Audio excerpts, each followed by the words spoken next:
Good morning students. अभी हम लोग चैप्टर 3 पढ़ रहे थे एक्सप्लोरिंग विंडोज़।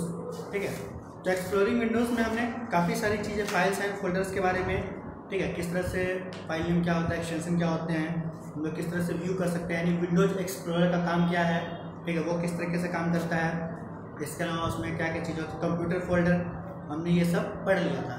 आज हम लोग उसके आगे पढ़ने वाले हैं कि कंट्रोल पैनल क्या है, कंट्रोल पैनल में से अगर किसी प्रोग्राम को इंस्टॉल करना हो तो कैसे करेंगे, रिसाइकल बिन क्या होता है, रिसाइकल बिन में बहुत सारी चीज़ें हैं, ठीक है, रिस्टोर करना हो तो कैसे करेंगे, उसका आइकन कैसा होता है, वो चीज़ जानेंगे। इसके अलावा शॉर्टकट्स कैसे क्रिएट कर सकते हैं, 2-3 तरीके हैं उसके, वो हम लोग जानेंगे। इसके बाद पिन प्रोग्राम ये होता क्या है और इस 2 तरीक़ों से होता है, टास्क बार और स्टार्ट मेन्यू हम लोग प्रोग्राम को पिन कर सकते हैं, उसका मतलब क्या है और ये कैसे करते हैं वो जानेंगे। ठीक है, इसके अलावा आपके बुक में लास्ट में, ठीक है, यानी पेज नंबर 29 पे कुछ शॉर्टकट्स भी दिए गए हैं जो कि आपको याद करने हैं। ठीक है, तो हम लोग सबसे पहले देखते हैं कंट्रोल पैनल के बारे में। कंट्रोल पैनल क्या होता है? तो कंट्रोल पैनल माइक्रोसॉफ्ट विंडोज के GUI का यानी ग्राफिकल यूजर इंटरफेस का हिस्सा है, जिससे हम लोग किसी भी सेटिंग को देख सकते हैं। ठीक है, तो सबसे पहले हम ये देख सकते हैं कि सेटिंग में अभी क्या है। ठीक है, इसके अलावा उसको हम चेंज कर सकते हैं। ठीक है, जब भी चाहे जो सेटिंग है उसको बदल सकते हैं। इसके अलावा उसको कंट्रोल कर सकते हैं। ठीक है, मान लीजिए सेटिंग जो पहले से आपकी थी कि सारे लोग देख सकते हैं, आप उसको रोक सकते हैं कि सिर्फ मैं देख सकता हूँ या समथिंग। तो आपको जिस तरह से उसको कंट्रोल करना है, सेटिंग को जिस तरह से चेंज करना है, आप वो सारा कुछ कर सकते हैं। तो इसमें क्या है कि बहुत सारी चीज़ें हैं, जैसे अभी हम लोग आप यहाँ पे देख सकते हैं पेज नंबर 23 पे। तो सबसे पहले यहाँ पे हम लोग देखते हैं पहले उसको ओपन कैसे करेंगे कंट्रोल पैनल को। तो सबसे पहले आपको स्टार्ट बटन पे क्लिक करना है। ठीक है, स्टार्ट बटन पर क्लिक करेंगे तो आपको वहाँ पे पूरा खुल जाएगा मेन्यू। ठीक है, तो उसमें से क्या है आपको कंट्रोल पैनल पे क्लिक करना है, तो आपका कंट्रोल पैनल खुल जाएगा। अब आप कंट्रोल पैनल में यहाँ देख रहे होंगे तो उसमें क्या है, सिस्टम एंड सिक्योरिटी। ठीक है, तो सिस्टम एंड सिक्योरिटी में आप अपने कंप्यूटर का स्टेटस रिव्यू कर सकते हैं कि आपका इस समय जो कंप्यूटर का स्टेटस वो क्या है। ठीक है, बैकअप कर सकते हैं और कुछ प्रॉब्लम को, अगर कोई नॉर्मल प्रॉब्लम है, ठीक है, ट्रबल शूट करने वाला, तो आप फाइंड कर सकते हैं, उसको फिक्स कर सकते हैं। उसी तरह से यूजर अकाउंट का है, मतलब कितने सारे यूजर अकाउंट बनाए हैं, उनका पासवर्ड क्या है, किसको कंट्रोल करना है, किसको हटाना है, वो सारा काम कर सकते हैं। अपीयरेंस है कि किस तरह से आपका स्क्रीन दिखेगा, बैकग्राउंड में क्या रहेगा, वो सारी चीज़ें। इसके बाद नेटवर्क एंड इंटरनेट है, तो आपको अगर कोई नेटवर्क को कॉन्फ़िगर करना है, ठीक है, या फिर कोई नया इंटरनेट बनाना है, कोई लैन आपको जोड़ना हो, तो उसके लिए सेटिंग्स आपको वहाँ मिल जाएंगी। हार्डवेयर और साउंड है, आपको हार्डवेयर यानी जितने भी डिवाइसेस लगे हैं अगर वो सही से काम नहीं कर रहे हैं तो उसका आपको वो वाला से चेंज कर सकते हैं। साउंड के बारे में आपको नया डिवाइस भी कनेक्ट कर सकते हैं। ठीक है, क्लॉक, रीजन एंड लैंग्वेज है, तो उसमें आप अपना जो टाइमिंग है वो सही से सेट कर सकते हैं, अपना रीजन चूज कर सकते हैं। ठीक है, आप इंडिया का है तो इंडिया का लगा सकते हैं, आप अपना लैंग्वेज हिंदी से इंग्लिश या कुछ भी आपको जो मतलब पसंद है वो कर सकते हैं। इसके बाद है ईज ऑफ एक्सेस है। ठीक है, तो वहाँ पे ऑप्टिमाइज विजुअल डिस्प्ले जो आपका है। इसके अलावा सजेस्ट सेटिंग है, कुछ सेटिंग को सजेस्ट करते हैं, नॉर्मली ऐसा होना चाहिए, तो आप उसको देख सकते हैं। ठीक है, इसके अलावा प्रोग्राम्स है, जहाँ से आप प्रोग्राम्स को, आपको जो मन नहीं है, जो प्रोग्राम्स आपके लिए मतलब अब उसका यूज नहीं है, आप उसको अनइंस्टॉल कर सकते हैं। ठीक है, तो हमने देखा भी कंट्रोल पैनल क्या है और उसमें क्या क्या चीज़ें, बहुत सारी चीज़ें, बहुत सारी सेटिंग्स हैं। ठीक है, जिन सेटिंग्स को हम बदल सकते हैं और चीज़ों को देख सकते हैं, नए नए चीज़ों को कंट्रोल कर सकते हैं। अब क्या है कि हम लोग को अनइंस्टॉल करने के बारे में सीखना था कि अगर हमें किसी प्रोग्राम को अनइंस्टॉल करना है तो कैसे कर सकते हैं। सिंपल सा तरीका है, आपको कंट्रोल पैनल पर जाना है, वहाँ पे सबसे लास्ट में हमने प्रोग्राम देखा था। ठीक है, उस प्रोग्राम पे क्लिक करना है, तो क्या होगा कि सारे प्रोग्राम्स आपके कंप्यूटर के अंदर जितने भी सारे प्रोग्राम्स होंगे वो सारे प्रोग्राम्स खुल जाएंगे। आपको वहाँ से जो भी हटाना, मान लीजिए आपको MS पेंट हटाना है या समथिंग कुछ भी, तो आप उस पर क्लिक करेंगे और ऊपर ऑप्शन आएगा अनइंस्टॉल का, आपको उस पर अनइंस्टॉल पे क्लिक कर देना है। तो उससे क्या हो जाएगा, आपने जो प्रोग्राम या जो सॉफ्टवेयर आपने डाउनलोड किया था वो अनइंस्टॉल हो जाएगा, सिंपल। इसके बाद है रिसाइकल बिन। ठीक है, तो रिसाइकल बिन क्या होता है, इससे आप कोई भी जब पेज वेज होता है आप उसको यूज करते हैं, आपको काम हो जाता है तो उसको फेंक देते हैं। ठीक है, फिर जो भी रैपर वैपर होता है आपको फेंक देते हैं। तो सेम उसी तरह से यहाँ भी कंप्यूटर भी सेम इसी प्रोसेस में इस्तेमाल किया जाता है अभी, कि आप जब किसी फाइल को डिलीट करते हैं अपने कंप्यूटर में से, ठीक है, तो वो पहले रिसाइकल बिन में चला जाता है, यानी आप बोल सकते हो तो रिसाइकल में चला गया। अब आप वहाँ पे जाके, ठीक है, तो आप रिसाइकल बिन से पूरा कुछ डिलीट कर सकते हैं, तो परमानेंटली डिलीट हो जाएगा। ठीक है, और अगर नहीं करते हैं तो रिसाइकल बिन में रहेगा कुछ टाइम तक। तो इससे फ़ायदा क्या होता है, इससे फ़ायदा ये है कि अगर मान लीजिए आप कोई फाइल डिलीट करना नहीं चाहते हैं, बट अगर वो गलती से हो जाता है, ठीक है, आपसे कोई बटन गलती से दब गया या वो डिलीट हो गया तो वो डिलीट नहीं होगा, वो रिसाइकल बिन में चला जाएगा। आप वहाँ से जाके फिर से उसको वापस ला सकते हैं। तो मिस्टेक से अगर कोई डिलीट हो जाता है तो आप उसको फिर से रिस्टोर कर सकते हैं, ये फायदा है इसका। तो रिसाइकल बिन का आप यहाँ पर आइकन देख सकते हैं कि जैसे डिब्बा होता है, ठीक है, जैसे कचरे का डिब्बा एक होता है एकदम सेम उसी तरह का ये भी होता है आइकन, इसका छोटा सा जो पिक्चर बनाया गया है। और उसमें दो तरह का आइकन आप देख सकते हैं पेज नंबर 25 पे ऊपर में, ठीक है, 3.11। तो इसमें क्या है कि रिसाइकल बिन है खाली, यानी जब आप उसके अंदर कोई भी फाइल फोल्डर नहीं होगा, पूरा खाली होगा तब। और एक है भरा हुआ, ठीक है, जब रिसाइकल बिन में कुछ आइटम्स होंगे तो वो क्या भरा हुआ दिखाई देगा। तो आप उससे देख के समझ सकते हैं कि आपके रिसाइकल बिन में कुछ भी है कि नहीं है, ठीक है। तो ये बहुत फायदेमंद होता है कई बार, ठीक है। तो आप जब देख रहे हैं कि खाली है तो फिर आपको उसमें जाने की जरूरत है ही नहीं, क्योंकि वो पहले से ही खाली है। जब वो भरा रहेगा तो आप उसमें जाइए।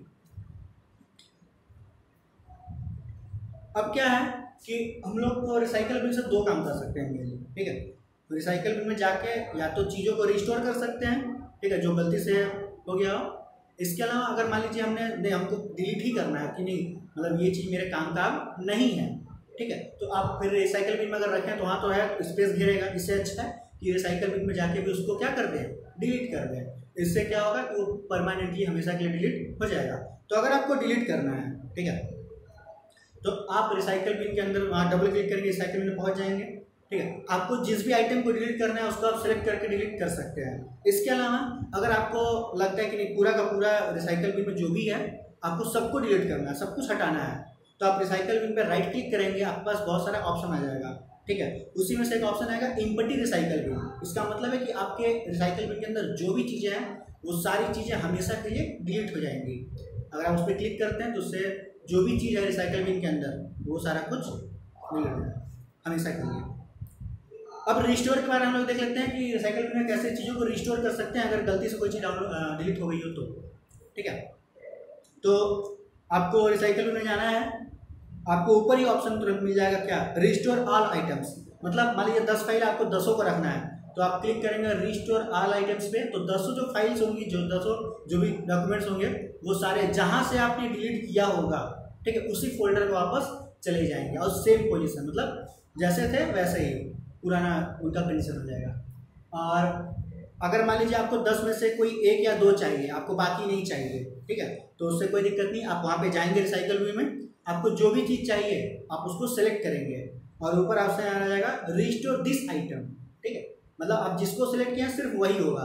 तो उसका जब क्लिक करेंगे तो जो भी आपने सेलेक्ट किया होगा 1 2 3 वो आपका रिस्टोर हो जाएगा, बाकी चीज़ वही रहेगा।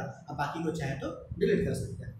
अब हम लोग बात करते हैं शॉर्टकट क्रिएट करने के बारे में, ठीक है, कि शॉर्टकट होता है क्या है, इसको क्यों क्रिएट करते हैं, कैसे करते हैं। तो सबसे पहले हम लोग देखते हैं क्या है कि अगर मान लीजिए आपका जो फोल्डर है वो इस तरह से है कि आपने पहले बनाया फोल्डर एरिस्टो एकेडमी के नाम से, ठीक है। अब एरिस्टो एकेडमी में क्लास 1 to 9 वो फोल्डर बनाया, फिर क्लास 5 में बात करें तो क्लास 5 में आपने सारे सब्जेक्ट के फोल्डर बनाए। मान लीजिए हम लोग इंग्लिश के फोल्डर में जाते हैं, फिर इंग्लिश के फोल्डर के अंदर आपने सारे पेपर्स का एक बनाया है फोल्डर कि SA1 FA1 FA2 SA2 FA3 FA4 जो भी, तो फिर आप उसके अंदर जाएंगे, फिर वहाँ पे आपका पेपर आएगा, ठीक है, वहाँ भी 2 आप बना सकते हैं, इंग्लिश का अलग इंग्लिश ग्रामर का अलग, ठीक है। तो कुल मिला के क्या हुआ, हमें मतलब अगर कोई भी हमें मान लीजिए इंग्लिश की फाइल खोलनी है तो हमें कितना, पहले एरिस्टो एकेडमी में जाएंगे, फिर क्लास में जाएंगे, फिर क्लास से हम सब्जेक्ट में जाएंगे, फिर सब्जेक्ट से हम पेपर में जाएंगे, फिर उसके बाद तो तब जाके वो खुलेगा, तो काफ़ी लंबा प्रोसेस पड़ेगा। तो इसलिए क्या करते हैं, शॉर्टकट क्रिएट करते हैं, ठीक है।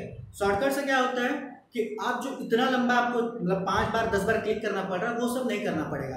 आप वहाँ पे शॉर्टकट जब बना देंगे अपने डेस्कटॉप पे तो आप बस एक बार क्लिक करेंगे, आप सीधा वहाँ पे पहुँच जाएंगे, ठीक है। आपको 10 बार चीज़ें खोलने की ज़रूरत नहीं पड़ेगी। तो हमें ये जानिए आप शॉर्टकट क्यों करते हैं, कैसे करते हैं वो देखते हैं, ठीक है। आपको मान लीजिए आपने अभी बात किया कि इंग्लिश की फोल्डर जाना है, तो आप पहले वहाँ पे जाएंगे, मतलब एरिस्टो एकेडमी, फिर वहाँ से अपना क्लास, फिर क्लास से सब्जेक्ट, फिर सब्जेक्ट से जो भी आप SA1, और फिर वहाँ से आप उस पेपर पे जाएंगे वहाँ पर, ठीक है। अब इसके बाद क्या करना है, वहाँ पे मान लीजिए आपका कोई फोल्डर है, ठीक है, तो आपको उस पर राइट क्लिक करना है, आपको बहुत सारे ऑप्शन दिखेंगे वहाँ पे, ठीक है। उसमें आपको एक ऑप्शन दिखेगा सेंड टू का, जैसा कि हम लोगों ने बताया यहाँ पे सेंड टू का, ठीक है। तो आपको सेंड टू पे क्लिक करना है, इसके बाद आपको और ऑप्शन दिखाई देगा, वहाँ पे एरो बना होगा। एरो बनने का मतलब होता है कि और भी ऑप्शन अभी अवेलेबल हैं। तो आप कहाँ भेजना चाहते हैं, ठीक है, मतलब उसके साथ क्या करना चाहते हैं। तो आपके पास बहुत सारे ऑप्शन आएंगे। आपको भेजना है कहाँ पे, डेस्कटॉप पे, ठीक है, कहाँ पे, डेस्कटॉप पे। वहाँ पे शॉर्टकट क्रिएट हो जाता है अपने आप। तो आप जब डेस्कटॉप पे भेजेंगे तो उसका शॉर्टकट डेस्कटॉप पे क्रिएट हो जाएगा। और एक चीज़ कि जो भी फाइल्स शॉर्टकट मतलब होती हैं, शॉर्टकट फाइल्स होती है एक तरह से, मतलब आप शॉर्टकट लिंक है, आप वहाँ पे क्लिक करके इधर फाइल लगा सकते हैं। तो उसमें आप यहाँ पे देख सकते हैं पेज नंबर 26 पे, ठीक है, नीचे में कि उस पर एरो बना होता है इस तरह का, ठीक है, मतलब वो बताता है कि ये क्या है, शॉर्टकट है, ठीक है। आप अगर इस पर क्लिक करोगे तो सीधा आप वहाँ पे चले जाओगे, जहाँ पे ये मतलब जहाँ पे ये लिंक है, जिस फोल्डर का ये लिंक है, आप वहाँ पे चले जाओगे। तो हम सेंड टू पे गए, सेंड टू से डेस्कटॉप पे गए, इस तरह से हमारा जो शॉर्टकट है डेस्कटॉप पे क्रिएट हो गया। अब हमको जितनी बार मन जब भी मन हम शॉर्टकट से जा सकते हैं इजीली। इसके बाद दूसरा तरीका भी है, ठीक है। मान लीजिए कोई ऐसा कोई मतलब फोल्डर से भी जाता है, हमसे लाइब्रेरी है कुछ, ठीक है, तो वहाँ पे क्या होता है, आप उस पर राइट क्लिक करेंगे, आपको वहाँ पे बहुत सारे ऑप्शन आएंगे, ठीक है। तो वहाँ पे आपको सेंड टू पे नहीं जाना है, वहाँ आपको ऑप्शन मिलेगा क्रिएट शॉर्टकट का, ठीक है, क्रिएट शॉर्टकट। तो आपको क्रिएट शॉर्टकट पे अगर आप क्लिक करेंगे तब भी क्या हो जाएगा, आपका शॉर्टकट क्रिएट हो जाएगा, ठीक है। बस दोनों में डिफरेंस क्या है वो समझिएगा, ठीक है। तो शायद आपके अभी बुक में है नहीं, बट फिर भी देखिए क्या होता है कि आप सेंड टू डेस्कटॉप पे करते हैं तो हमेशा जो आपका शॉर्टकट होता है वो कहाँ बनता है, डेस्कटॉप पे बनता है। लेकिन जब आप क्रिएट शॉर्टकट करते हैं, ठीक है, तो आपसे वो पूछ भी सकता है, नहीं तो जहाँ पे आप काम कर रहे हैं मतलब जहाँ जिस फोल्डर में, उसी फोल्डर में बन जाता है, आपको वहाँ से उठा के फिर डेस्कटॉप पे रखना पड़ेगा, ठीक है। तो आप दोनों तरीकों से कर सकते हैं। अब हम लोग बात करते हैं पिन करने के लिए, ठीक है, कि किसी प्रोग्राम को पिन कैसे करते हैं, और पहले पिन क्या होता है ये समझते हैं, ठीक है।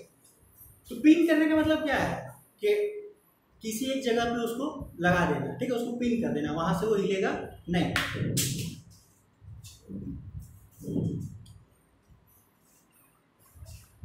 अब देखते हैं हम लोग कि जैसे क्या होता है कि आप जब भी कोई फाइल खोलते हैं, MS Word, MS Excel, something, MS Paint, तो आप अगर ध्यान देंगे तो हमेशा टास्क बार पे नीचे में, ठीक है, उसका एक क्रिएट हो जाता है थोड़ा सा स्पेस आइकन बन जाता है कि आपने ये फाइल खोला हुआ है, ठीक है। आप क्या उससे आप मतलब उसको डबल क्लिक करेंगे, फिर उसको मिनिमाइज हो जाएगा, मैक्सिमाइज हो जाएगा, तो आप उसको खोल बना से सकते हैं। बट जब आप उस फाइल को क्लोज कर देंगे, बंद कर देंगे, तो नीचे से टास्क बार से क्या हो जाएगा, हट जाएगा, ठीक है। अब क्या है कि आपको मान लीजिए कोई ऐसा, मान लीजिए MS वर्ड ही है जो बहुत अंदर है, आपको 3-4 बार स्टार्ट पे जाएंगे, आल प्रोग्राम्स पे आएंगे, फिर उस पर जाएंगे, फिर वहाँ बहुत टाइम लगेगा, ठीक है। अगर आपको मान लीजिए सीधा उसको खोलना है तो क्या कर सकते हैं, तो आप उसको टास्क बार पे या स्टार्ट मेन्यू पे, दोनों ऑप्शन है हमारे पास, ठीक है, उसको पिन कर सकते हैं। उससे क्या होगा कि टास्क बार पे वो हमेशा रहेगा, ठीक है, आप उसको ओपन कीजिए चाहे मत कीजिए, ठीक है, वो टास्क बार पे हमेशा रहेगा। आपको जब भी खोलने का मन करे आप सीधा वहीं पे क्लिक करेंगे, वो खुल जाएगा। आपको स्टार्ट पे, फिर वहाँ से ऑल प्रोग्राम्स, वहाँ से वहाँ इतना कुछ करने की ज़रूरत नहीं पड़ेगी, ठीक है। तो पिन क्या होता है ये तो हम लोग समझ गए, ठीक है। अब पिन करते कैसे हैं वो हम लोग देखते हैं। तो सबसे पहले स्टार्ट बटन पे क्लिक करना है, ठीक है। इसके बाद आपको सारे प्रोग्राम्स की लिस्ट खुल जाएगी, ठीक है। फिर आप प्रोग्राम पे राइट क्लिक करेंगे, ठीक है, लेफ्ट नहीं राइट क्लिक करना है, तो आपको बहुत सारा ऑप्शन दिखाई देगा। वहाँ पे ओपन है, रन है, आपको वहाँ पे 2 ऑप्शन दिखेंगे, पिन टू टास्क बार, ठीक है। तो आपको जब टास्क बार यानी नीचे वाले हॉरिजॉन्टल जो स्पेस दिया है उसमें अगर पिन करना हो टास्क बार में, तो आप वहाँ पे क्लिक करेंगे पिन टू टास्क बार में, और उसके नीचे है पिन टू स्टार्ट मेन्यू, ठीक है। तो स्टार्ट मेन्यू क्या होता है वो लोग देख लेते हैं थोड़ा सा। जब आप स्टार्ट बटन में क्लिक करते हैं तो ऑल प्रोग्राम्स खुलता है, उसके बगल में काफ़ी सारा बड़ा स्पेस खुल जाता है, ठीक है। तो उसमें आपको स्टार्ट मेन्यू मतलब स्टार्ट मेन्यू के अंदर जो भी चीज़ें हैं वो सारी चीज़ें दिखाई देती हैं, उसको स्टार्ट मेन्यू कहते हैं, वो स्टार्ट मेन्यू है, ठीक है। तो उसमें कीज़ बनी होती है शॉर्टकट, तो आप वहाँ से भी प्रोग्राम्स को खोल सकते हैं, तो वहाँ पर वो चला जाएगा। तो आप वहाँ से भी रख सकते हैं, फिर वहाँ से उठा के आप डेस्कटॉप पे भी ला सकते हैं। तो आप डेस्कटॉप पे रख सकते हैं, स्टार्ट मेन्यू पे रख सकते हैं, टास्क बार पे रख सकते हैं, आपका जहाँ मन करे वहाँ भी आप उसको रख सकते हैं। इससे क्या फ़ायदा होगा कि आप उसको जब मतलब अच्छे से सही से खोल सकें, ठीक है। तो ये हम लोगों ने देख लिया कि अब पिन कैसे करते हैं, ठीक है। जैसे यहाँ पे आपको पेज नंबर 28 पे नीचे दिखाया भी गया है कि यहाँ पे MS पेंट जो है ठीक है, उसको टास्क बार में पिन किया गया है। तभी आप देख सकते हैं कि जो पेंट है वो हमेशा, ऐसे नॉर्मली आप देखेंगे तो पेंट नीचे नहीं रहेगा टास्क बार में, ठीक है। पिन करेंगे तो आप किसी को भी रख सकते हैं, आप कोई भी प्रोग्राम हो आप उसको रख सकते हैं, लेकिन प्रोग्राम्स को ही, ठीक, आप किसी फाइल या फोल्डर को नहीं रख सकते। इसके बाद नेक्स्ट पेज पे आया तो यहाँ पे आपको शॉर्टकट कीज दिया गया है, ठीक है। तो आप अगर जो विंडो वाला की है उसको, वो स्टार्ट बटन होता है, यानी आप उस पर करेंगे तो क्या होगा, ओपन स्टार्ट मेन्यू खुल जाएगा, ठीक है। प्लस स्टार्ट प्लस ई है, यानी विंडो प्लस ई है तो क्या है, वो विंडोज एक्सप्लोरर खोलने के लिए है।